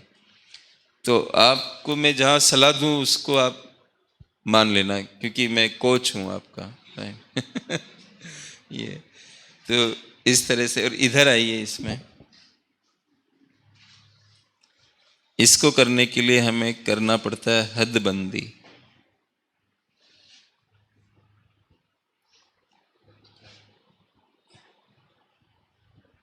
और इसको सीलिंग कहते हैं अंग्रेजी में, लेकिन अभी मत लिखो अंग्रेजी। तो हम जब इनका नंबर आएगा एक एक का, तब हम लोग अंग्रेजी लिखेंगे। तो इस तरह से आज इतना ही पढ़ते हैं हम लोग, ठीक है? ज़्यादा ना हो जाए कहीं। तो आज इतना ही पढ़ते हैं। 2 घंटे हम लोग पढ़ा करेंगे। आप 8 बजे आ जाइए कल से, है ना? तो टाइम पे क्लास शुरू कर देंगे और 2 घंटे पढ़ लिया करेंगे। ये प्रश्न जो मैंने आपको दिए 200 वर्ड्स में करिए इनका। 200 वर्ड्स में भी ये लिमिट रखते हैं हम लोग।